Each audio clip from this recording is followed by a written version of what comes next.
The story of Tut and his long-lost queen, Ankhesenamun, is one of the great love stories of ancient Egypt.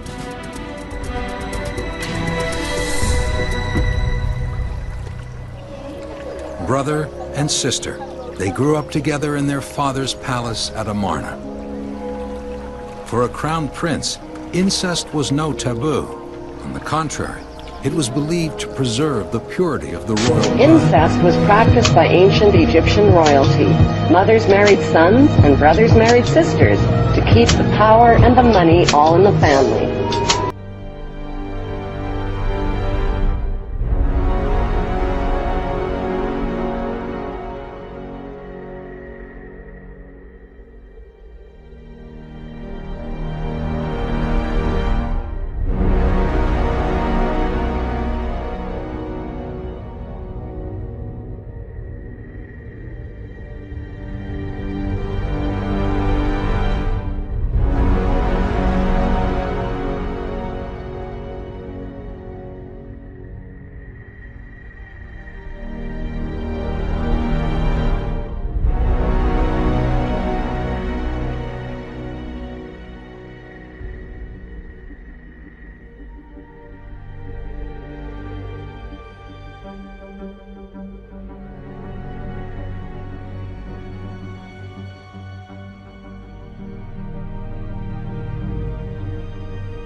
It's a great thing for history.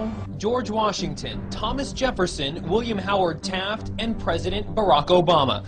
One young girl traced them all back to one common ancestor. They're all cousins and all grandsons of John Lackland. It's the first family tree of its kind. Pouring through more than 500,000 names for months, 12-year-old Bridge Ann d'Avignon discovered that all the U.S. presidents, except Martin Van Buren, are related to the former King of England, John Lackland Plantagenet, signer of the Magna Carta in 1215.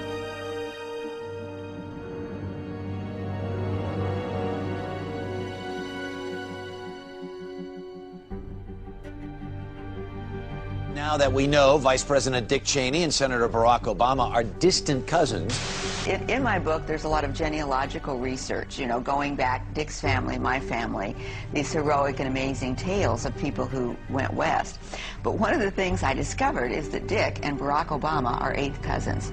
What? Is that an amazing thing? Yes, if you go back 8 generations, they have a common ancestor. The New York Post decided to check into the genealogy of President Bush, and his family tree has people talking.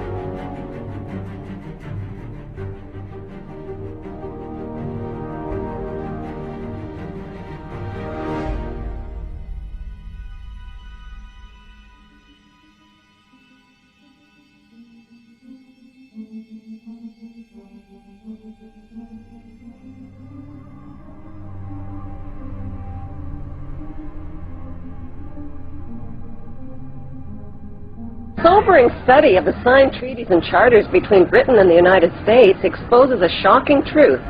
The United States has always been, and still is, a British Crown colony.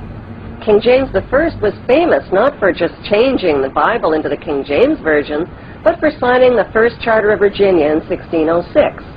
That charter granted America's British forefathers a license to settle and colonize America.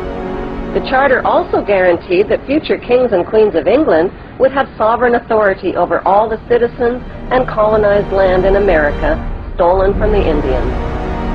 After America declared its independence from Great Britain, the Treaty of 1783 was signed. That treaty specifically identifies the King of England as the Prince of the United States and contradicts the belief that America won the War of Independence. Although King George III of England gave up most of his claims over his American colonies, he kept his right to continue receiving payment for his business venture of colonizing America.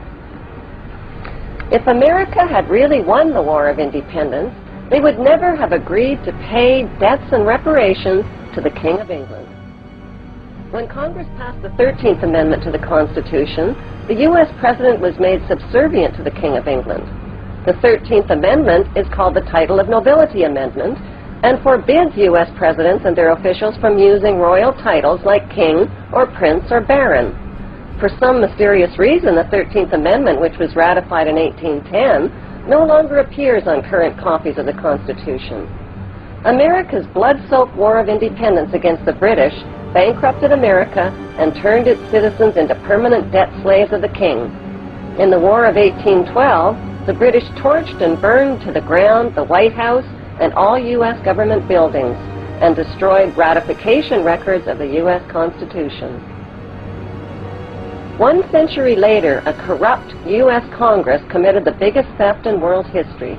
They passed Paul Warburg's Federal Reserve Act in 1913, handing over America's gold and silver reserves and total control of America's economy to the Rothschild banksters. Most Americans still believe that the Fed, or Federal Reserve, is the government. It is not. The Fed is a privately owned banking system whose majority Class A shareholders are the Rothschilds, Warburgs, Kuhn and Loeb, J.P. Morgan, Rockefeller, Israel Seif, and the Lehman Brothers. This private banking cartel is the Fed and is never audited and never pays taxes. They print and design America's money, which displays their symbols of an Egyptian pyramid, a Masonic all-seeing eye, and the words, "In God we trust." Who exactly is the God they trust? They also collect American taxpayers' money through the IRS. Then they loan it back again with interest to pay for roads, bridges, and other public works.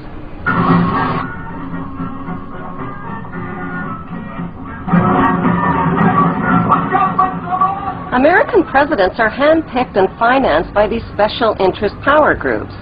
Like George W. Bush, John Forbes Kerry, whose initials are JFK, is a member of Yale University's Skull and Bones Brotherhood.